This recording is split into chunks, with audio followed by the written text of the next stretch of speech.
Xin kính chào quý vị khán giả đang theo dõi chương trình hôm nay trên kênh web Giáo dục TV. Như thường lệ, chúng tôi sẽ mang đến những câu chuyện thời sự nóng hổi, gần gũi với cuộc sống của mỗi gia đình Việt Nam.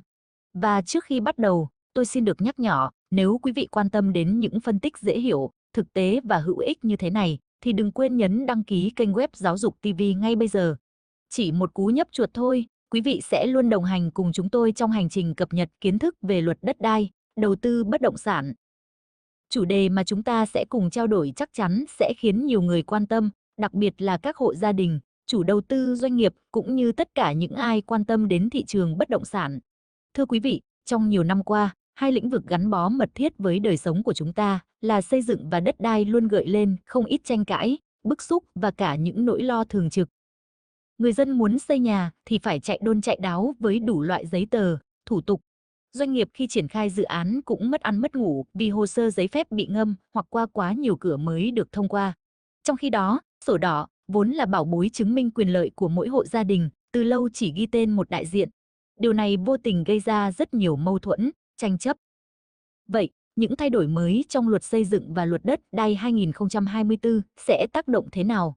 Người dân và doanh nghiệp sẽ được hưởng lợi gì? Và liệu những cải cách này có đủ sức xóa bỏ nỗi lo lắng bấy lâu nay hay không? Để giải đáp những câu hỏi đó, chúng tôi đã mời đến trường quay chuyên gia bất động sản Phan Anh, người có nhiều năm kinh nghiệm trong nghiên cứu, tư vấn và phân tích chính sách đất đai, xây dựng. Xin chào anh Phan Anh. Xin chào MC Nguyễn Tâm, xin chào quý vị khán giả đang theo dõi chương trình. Tôi rất vui được cùng trao đổi với mọi người hôm nay. Chủ đề này quả thực rất thời sự và ảnh hưởng trực tiếp đến hàng triệu người dân.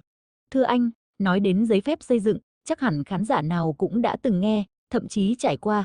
Có người thì ví von vui rằng giấy phép xây dựng giống như tấm bùa hộ mệnh, nhưng nhiều người lại bảo nó chẳng khác nào nỗi ám ảnh. Vậy thực trạng hiện nay ra sao? Chị Nguyễn Tâm nói rất đúng. Trong lý thuyết quản lý nhà nước, giấy phép xây dựng chỉ là công cụ xác nhận rằng công trình phù hợp với quy hoạch, đảm bảo an toàn, phòng cháy chữa cháy, môi trường. Nhưng thực tế thì nó đã biến thành rào cản lớn. Người dân kể lại rằng dù hồ sơ đầy đủ, hợp pháp, không tranh chấp, nhưng họ vẫn phải chạy lòng vòng qua nhiều cơ quan, nộp đi nộp lại giấy tờ trùng lặp. Có trường hợp chờ hàng tháng, thậm chí cả năm mới được phê duyệt. Với doanh nghiệp, đây còn là chi phí cơ hội khổng lồ. Một dự án chậm một năm nghĩa là hàng nghìn tỷ đồng bị chôn vốn, lỡ nhịp thị trường, thậm chí phá vỡ kế hoạch kinh doanh. Và chị biết không, chi phí chính thức đã cao, nhưng chi phí không chính thức để hồ sơ trôi chảy nhiều khi còn cao hơn. Nghe thôi đã thấy mệt mỏi rồi. Đúng là xin, chờ nộp, bổ sung cứ lặp đi lặp lại. Tôi cũng từng nghe có người nói vui rằng xây nhà chưa chắc đã lo bằng xin giấy phép xây nhà. Vậy nguyên nhân sâu xa khiến thủ tục này rườm rà, phức tạp đến thế là gì, thưa anh? Có nhiều nguyên nhân khiến hệ thống quản lý đất đai, xây dựng trở nên phức tạp và đầy bất cập. Trước hết, tư duy quản lý vẫn nặng về tiền kiểm. Thay vì đặt niềm tin vào báo cáo khả thi và tăng cường cơ chế hậu kiểm minh bạch, cơ quan quản lý lại đòi hỏi vô số giấy phép còn tạo nên lớp lớp thủ tục chồng chéo, khiến người dân và doanh nghiệp mệt mỏi. Thứ hai, trách nhiệm bị chia cắt và phân tán.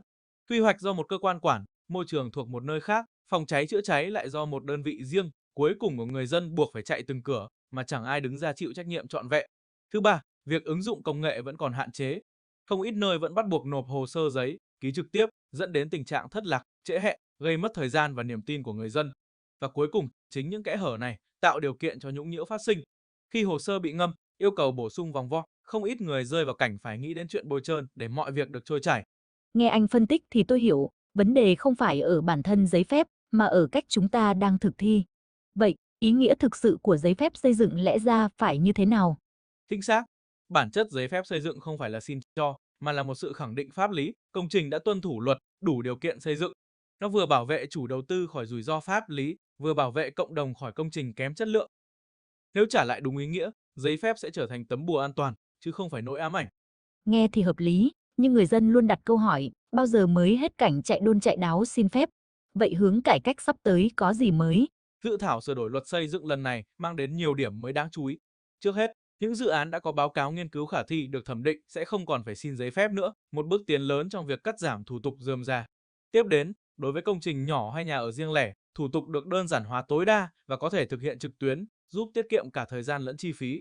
Đặc biệt, mô hình một cửa, một hồ sơ sẽ thay đổi hoàn toàn cách làm cũ, người dân chỉ cần nộp giấy tờ một lần duy nhất, phần còn lại cơ quan chức năng sẽ tự động luân chuyển.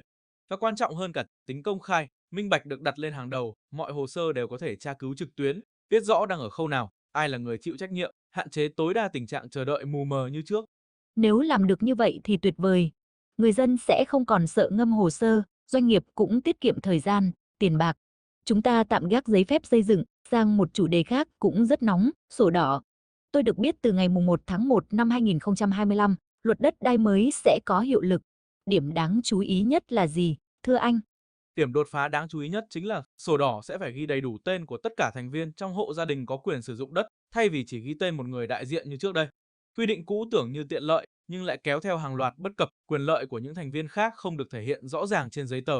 Tranh chấp và kiện tụng có thể kéo dài dai dẳng, thậm chí có trường hợp người đứng tên tự ý mua bán, thế chấp mà những người còn lại hoàn toàn không hay biết, dẫn đến thiệt thòi nghiêm trọng.